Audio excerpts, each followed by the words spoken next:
Start. सभापति महोदय, लोकपाल विधेयक शीघ्र ही संसद में लाया जाएगा। सरकार इस विधेयक के प्रारूप के बारे में विरोधी दलों और संबद्ध एजेंसियों से विस्तार से बातचीत कर रही है।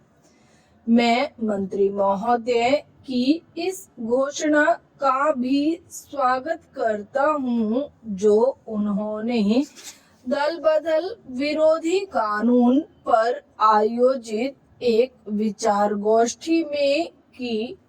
मंत्री महोदय ने कहा कि सरकार प्रजातांत्रिक सिद्धांतों को हर कीमत पर मजबूत बनाने के लिए प्रतिबद्ध है।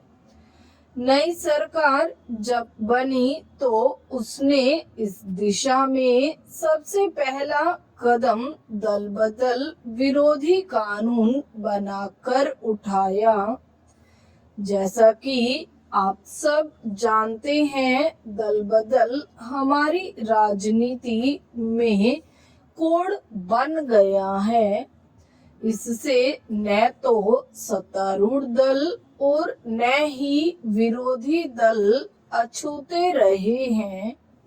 मतदाताओं को भी दल बदल के द्वारा समय समय पर धोखा दिया जाता रहा है।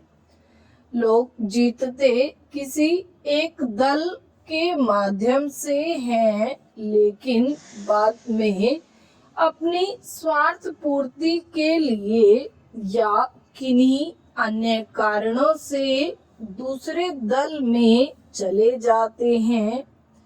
मतदाता लाचार सा यह सब देखता रहता है, लेकिन कुछ भी नहीं कर सकता। दल बदल विरोधी कानून लाकर सरकार पूरी कोशिश करेगी कि लोकतंत्र को साफ सुथरा, स्वस्थ एवं मजबूत बनाया जाए। सबसे पहले मैं यह स्पष्ट करना चाहता हूं कि कानून किसी भी तरह से राजनीतिक स्वार्थ पूर्ति के लिए नहीं है। इसका राजनीतिक लाभ नहीं उठाया जाएगा। कुछ लोगों में इस बारे में आज भी संशय है, लेकिन मैं चाहता हूं कि वह अपने मन से संशय को हटा ले। हो सकता है कि इस कानून में कुछ कमियां रह गई हों। इन कमियों को आपस में विचार विमर्श द्वारा अथवा सम्मेलन बुलाकर दूर की जा सकती है, जो इस दिशा में बहुत ही सहायक साबित हो सकता है। यह खुशी की बात है कि आज सत्तारूढ़ दल और विरोधी दल सभी यह चाहते हैं कि दल बदल विरोधी कानून पूरी तरह से प्रभावी बने और इसका निष्ठा से पालन हो।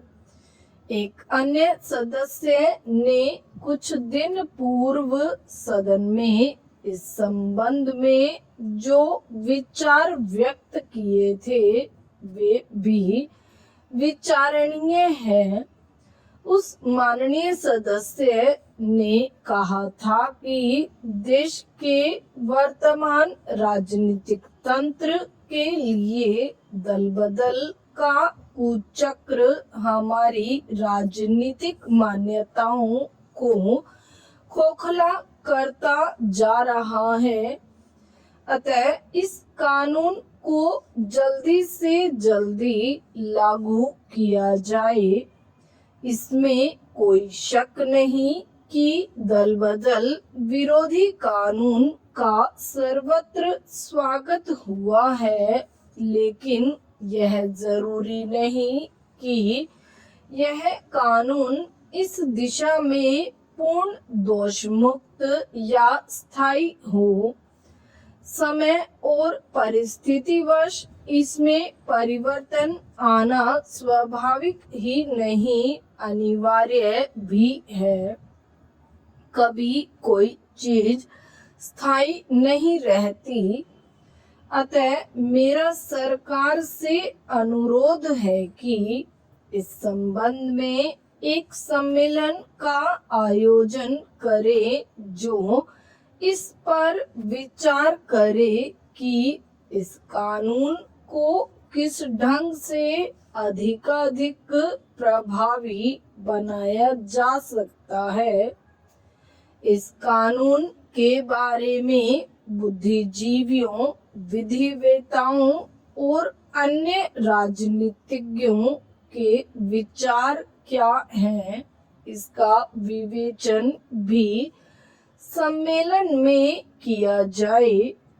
इस विचार गोष्ठी की एक रिपोर्ट भी सरकार को विचारणार्थ भेजी जाए। विराम।